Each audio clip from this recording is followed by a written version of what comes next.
We will look at some exercise for this chapter. So this is example 1.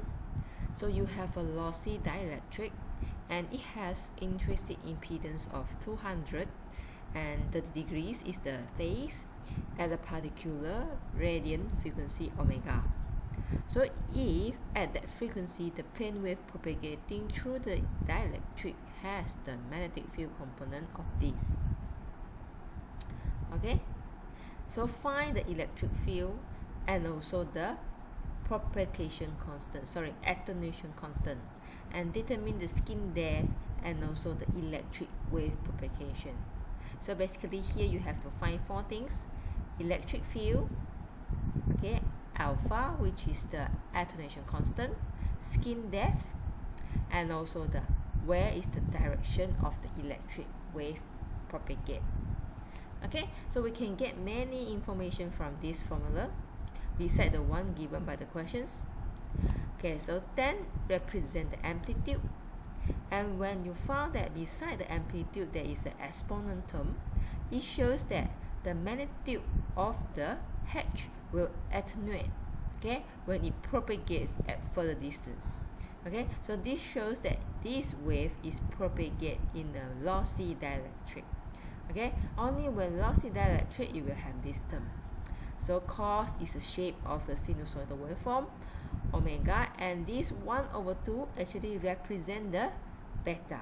You can always compare it with the general equations that we learned before. Okay, so this is the general equations. You can always compare it. So here we represent the beta.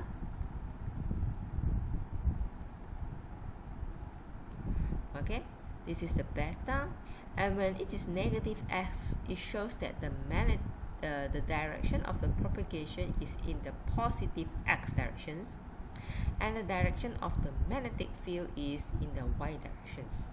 Okay, so these are the information we can get from the questions. So let's look at the solutions. So here I jot down the information. First of all is to find the electric field. Okay, we have to find the equation to represent the electric field. Okay, so there is a relationship between the electric field and magnetic field when it is plane wave. Okay, when it is plane wave, which is the intrinsic impedance will be equivalent to electric field divide the magnetic field. Okay, and for the magnetic field we took is amplitude. Here is 10. So when we multiply with the intrinsic impedance given by the questions, so I will get the electric field amplitude, okay, or the electric field, okay, with this value, okay, with the angle phase of 30 degrees. And next we move on to the direction. We have to define one by one, yeah. So I have find this one for the electric field. Next I want to find the direction of my electric field. Okay, so for plane wave, the magnetic field and electric field, they are propagate orthogonally. Okay, so for both of them, the direction of the propagation is in the x direction, like I mentioned just now. Okay, so the direction of the propagation is x, and the direction of the magnetic field is y. Okay, in order to know the direction of the electric field, we have to use this formula, where the direction of the E cross product with the direction of the H, we will get the direction of propagations. So we'll fill out the blank first, and this is the question mark is something that we want to find. Okay, so this one will become z, negative z. Okay, only when negative z cross product with y, we will get positive x. So this electric field is propagate in the negative z directions. Okay, so next we plug in the information that we have. So we have this electric field calculated just now, and this is the same, okay, as the magnetic field.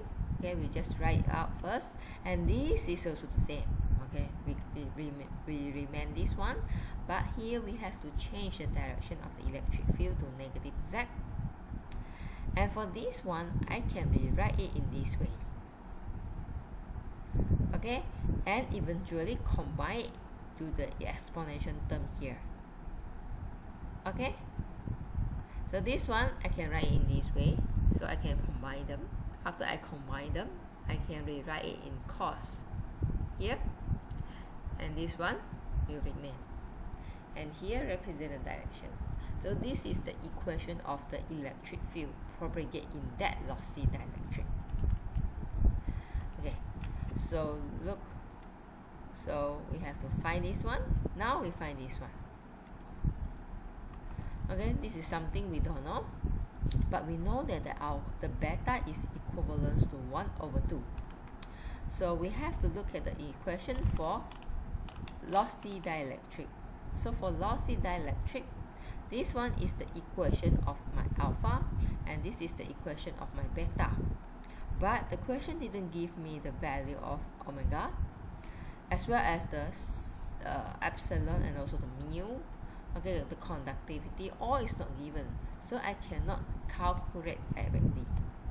Okay, so how I should do it? So I do it in this way because there are similarity between the alpha and beta, and I put them together. Okay, first of all I simplify by cancel it out, and after that I square it. Okay, I square it, so this part will gone, left this thing, and here is the loss tangent. Okay, it's the loss tangent, and the loss tangent we can calculate it also based on the angle of the intrinsic impedance. Okay, that we have now. We have the question give us. Okay, so as the result, this one will be equivalent to 1.732. So I can replace it here. When I replace it here, the whole equation will be simplified in this way.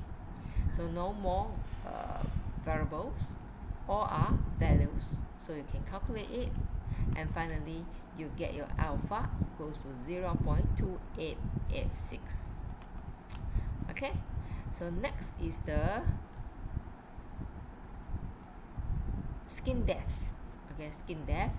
So the skin depth for lossy dielectric can be calculated by this one. Okay, so we can check.